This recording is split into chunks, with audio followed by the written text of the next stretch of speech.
जय हिंद दोस्तों, welcome to the session for today. As a part of Fatafat 3.0, we are going to discuss today the topic of cyclones and anti-cyclones. ये भी एक ऐसा topic है जो हर बारी यूपीएससी आपके पेपर में पूछता है, चाहे वो सीडीएस का पेपर हो चाहे एनडीए का पेपर हो, क्योंकि इंडिया पे साइक्लोन्स का काफ़ी प्रभाव है. सिंपल लॉजिकल वे में समझाऊंगा, फिर उसके बाद क्वेश्चंस भी अटेम्प्ट करेंगे जो यूपीएससी ने पूछे हुए हैं. बहुत ही सिंपल क्वेश्चंस हैं, अगर आप समझ पाओ तो ये कुछ टॉपिक है ही नहीं. Give me 15 minutes, after that आपको कभी साइक्लोन से डर ही नहीं लगेगा जी. नहीं तो मैंने जितनों को देखा भाई, साइक्लोन भी नहीं आता, ये भी नहीं आता, वो भी नहीं आता. भाई पढ़ाया नहीं तो मैं सही गया, इसलिए. क्लियर जी. ये सारे क्वेश्चंस भी हम अटेम्प्ट करके देखेंगे. अब ज़रा शुरू करते हैं जी. साइक्लोन होता क्या? सबसे पहली चीज़ ज़रूरी क्या है कि साइक्लोन है क्या. साइक्लोन भी बेसिकली एक विंड ही है जी.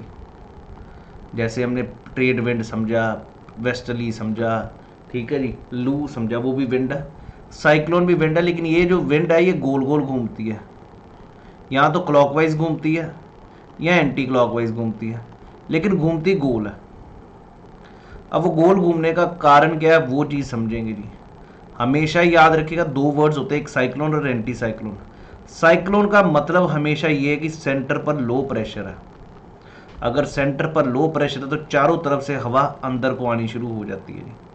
और जब अंदर को हवा आनी शुरू हो जाए तो ये गोल गोल घूमती है. क्लियर है जी. इसी चीज़ को हम साइक्लोन कहते हैं. जब अंदर को कंसंट्रेटेड हवा आए बाहर से तो naturally it will cause a movement. इसी के विपरीत होता है अगर सेंटर पर हो हाई प्रेशर और बाहर को हो लो प्रेशर, तो बाहर को हवा निकलेगी. उस चीज़ को हम कहते हैं जी एंटी साइक्लोन. एक चीज़ पहले याद रखिएगा, दिमाग में घुसा लीजिएगा, जो साइक्लोन है वो तबाही करता है, एंटी साइक्लोन कोई तबाही नहीं करता.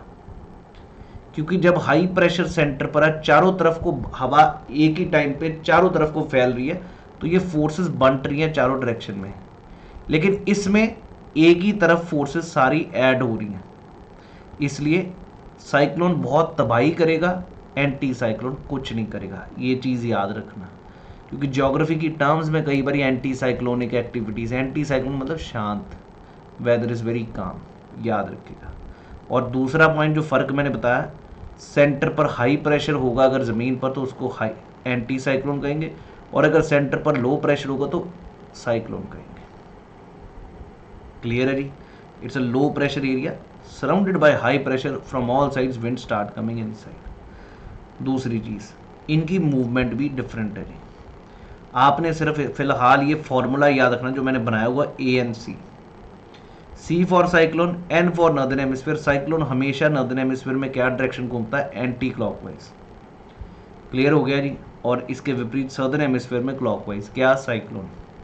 अगर ए एन सी में ए को एंटी साइक्लोन बना दें तो फिर नॉर्दर्न हेमिस्फीयर फिर क्लॉकवाइज हो जाएगा. तो निमोनिक वही चलेगा, ए एन सी.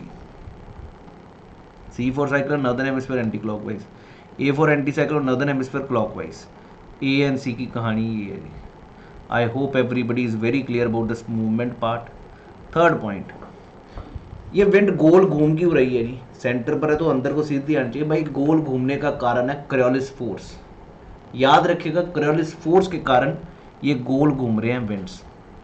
और कोरियोलिस फोर्स आपको भी पता है इक्वेटर पर जीरो होती है और मैक्सिमम पोल्स पर होती है. इसलिए इक्वेटर पर अगर कोरियोलिस फोर्स जीरो है तो साइक्लोन कभी बन नहीं सकता. कहां पर? इक्वेटर पर.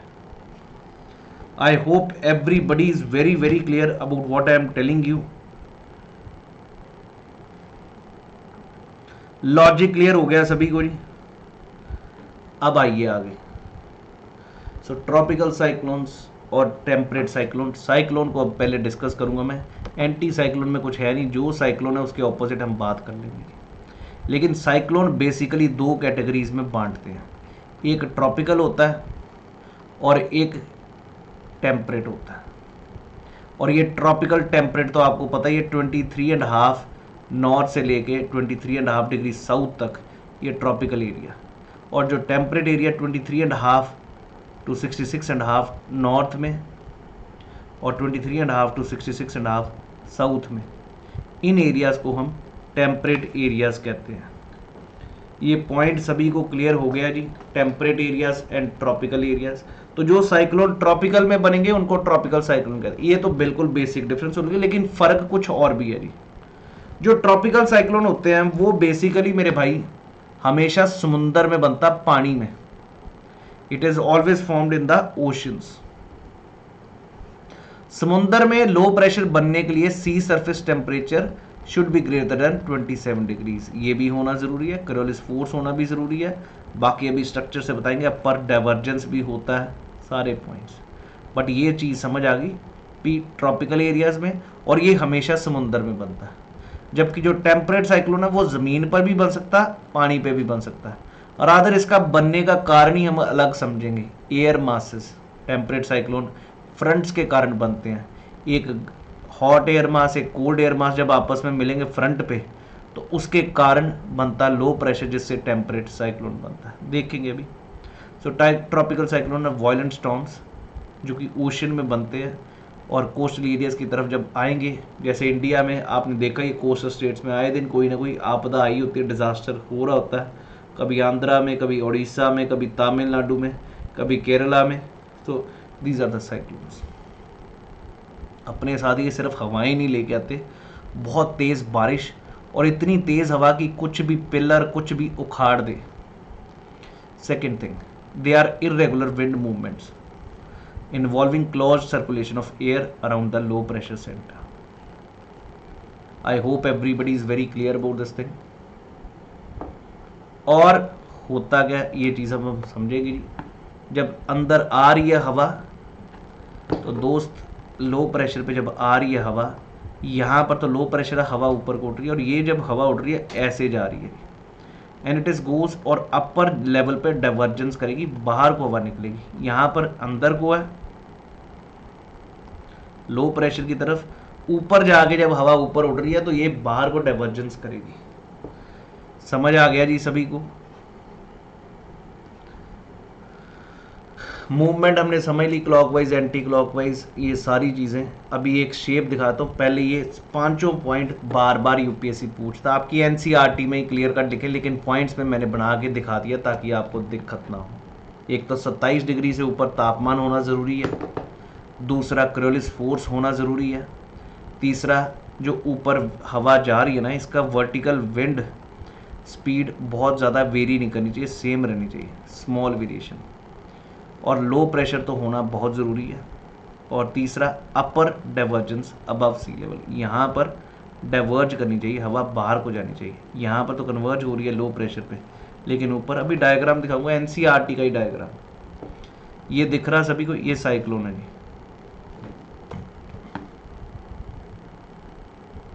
This is basically cyclone, centre पर इस प्रकार आ रहा है, और ये जब जाएगा ऊपर को बाहर को निकलेगा। जबकि एंटी साइक्लोन में क्या होता है, हाई प्रेशर है तो बाहर को जा रहा है, घूम तो रहा है, लेकिन ऊपर कन्वर्जेंस हो रहा है, नीचे को आ रहा है बार बार। इसमें भी कुछ नहीं है जी। अब साइक्लोन में, ट्रॉपिकल साइक्लोन को हम जैसे डिस्कस कर रहे हैं, तो इसमें एक वर्ड होता है आई, फिर उसके बाद आई वॉल, और फिर स्पाइरल बाइंडर्स। जब ये ऐसे घूम रहा ना दोस्त, इसके बिल्कुल सेंटर पर ना एक काम जोन है, हवा सबसाइड कर रही है।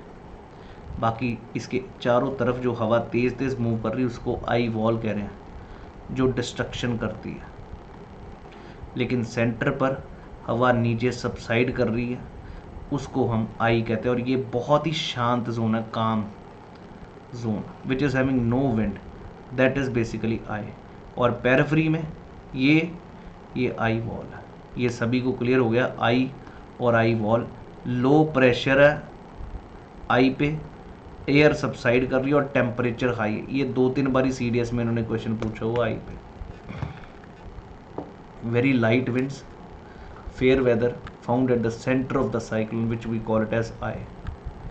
बारिश कोई होगी नहीं, blue sky, stars can be seen. Calm weather, descending air, नीचे को हवा आ रही है, light winds and clear sky. Lowest pressure and warmest temperature, ये पॉइंट याद रखिएगा जी। और आई रेंज कितना, मतलब अगर 200 किलोमीटर का बड़ा है तो आई सेंटर पे 8 किलोमीटर है, इतना होगा, ये अपने को याद नहीं करना। जो आई वॉल है वहाँ पर बहुत तेज़ विंड्स चलती हैं, that is basically eye wall. अपने को सिर्फ इतना याद रखना है, बाकी ये कहानियाँ पढ़ते रहिए, कोई काम की नहीं। ये सेंटर पे आई है, इसके आसपास आई वॉल है। ये जो डायग्राम है ये एनसीईआरटी से मैंने कॉपी बना रखा है, यही चीज़ दिखाने के लिए सारा जो हमने डिस्कस किया। क्लियर है जी? अंदर को विंड्स आ रहे हैं, ये गोल गोल घूम रहे हैं और ये ऊपर जाके आउटफ्लो कर रहे हैं। नीचे को बीच में सेंटर पे एयर सबसाइड कर रही, उसको कहते हैं हम आई।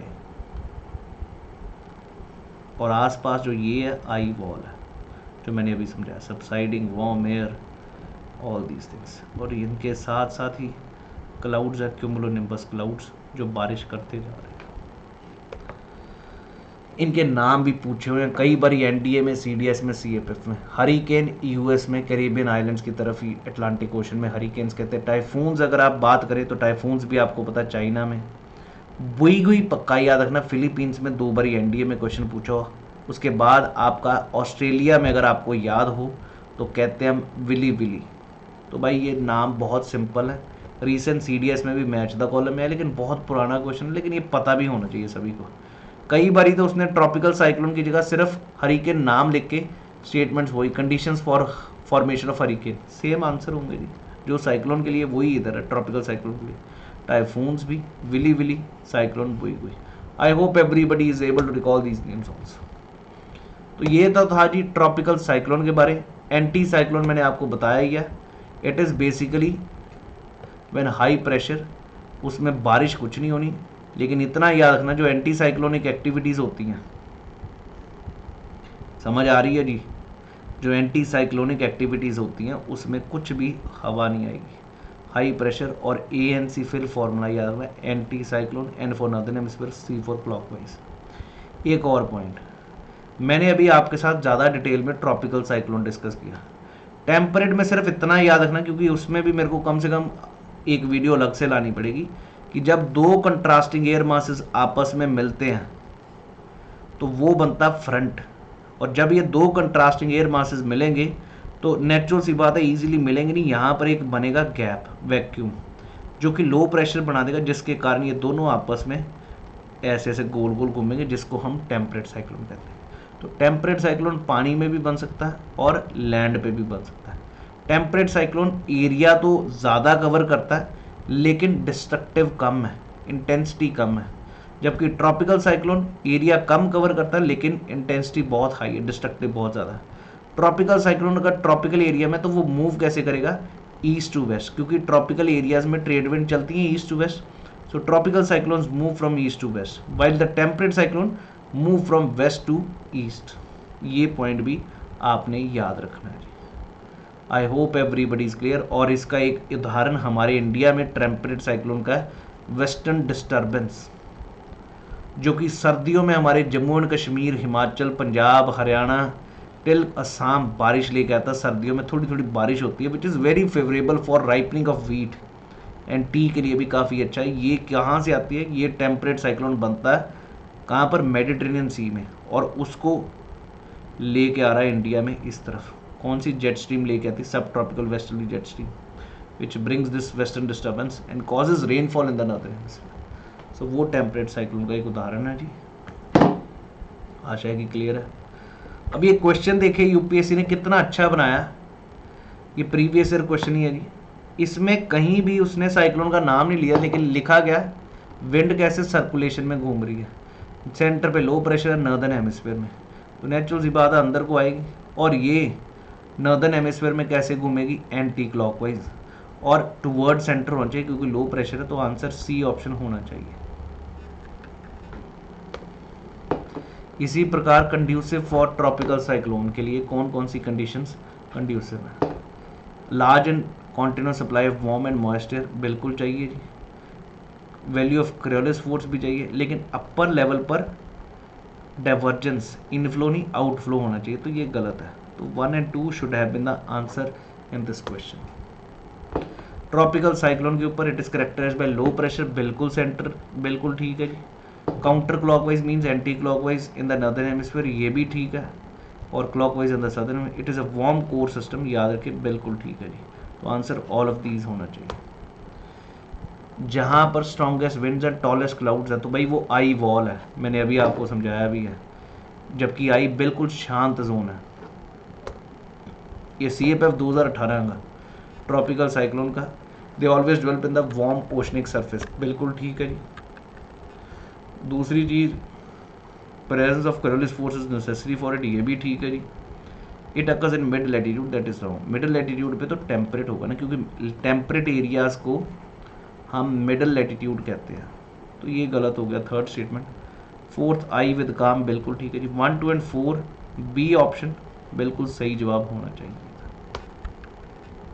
तो मेरे भाई, जिनका भी पेपर है NDA का, जिनका भी पेपर है CDS का, मेरे को नहीं लगता कभी दिक्कत आएगी इस टॉपिक पे आपको, साइक्लोन्स पे। और अगर अच्छी लगे वीडियो तो मेरे दोस्त ज़रूर शेयर करिएगा, बाकी उन सभी तक जो गलती से कहीं फंस चुके थे, कहीं ऑफलाइन में, जिनको पता भी नहीं पेपर में क्या SSC का पढ़ाई जा रहे हैं, ये UPSC के स्टैंडर्ड्स हैं, NDA में, CDS में, CFF में क्वेश्चंस का लेवल आपको मिल जाएगा। तो रुद्रा CFF 2023 अभी बैच आ रहा है, एक नया 1 ईयर कंप्लीट बैच, क्लियर है, 18 अगस्त से शुरू हो रहा है। जिसको भी सब्सक्राइब करना है वो ज़रूर कर ले। प्रतीक तक्षशिला रेफरल कोड लगाइए, अभी आपको ऑफ मिल जाएगा जी 10%, और कोई भी ऑफ़र लग रहा होगा तो वो आपको मिल जाएगा। इस रेफरल कोड को यूज़ करना है एंड सब्सक्राइब। एक और जॉइन डिफेंस वर्कशॉप आ रही है जी 21 तारीख को दिल्ली में, जिसमें CDS, NDA, SSB, CFF, FCAT, जो भी लोग इन पेपरों की तैयारी कर रहे हैं, डिफेंस के अफसर बनने के पेपर हैं, तो उनको स्ट्रेटजीज़ और प्रिपरेशन में कैसे इम्प्रूवमेंट लानी, वो सारी चीज़ पता चलेगी ऑफलाइन मॉक टेस्ट में। SSB के लिए टिप्स भी मिलेंगे जी। 11 से 3 आइए 21 अगस्त को। वेन्यू कहाँ पर है? करोल बाग में है जी, JVSD seniors girls senior secondary school, opposite Hanuman ji statue, Jhandewala metro station के पास। तो ये था जी आज का सेशन हमारा साइक्लोन्स का। अगर अच्छा लगे भाई, पहुंचाना है जी सभी तक। अगर मेरे हिस्ट्री के सेशंस अच्छे लग रहे हैं वो भी बताइएगा। अगर आपको साइंस भी मेरी सही लगी, भाई मैंने तो अपनी तरफ से पूरी मेहनत और एक ईमानदारी से चीज़ें रखी हैं। आपका काम है शेयर करना, बाकी मेरा काम है लेके आना। थैंक यू, जय हिंद एवरीवन।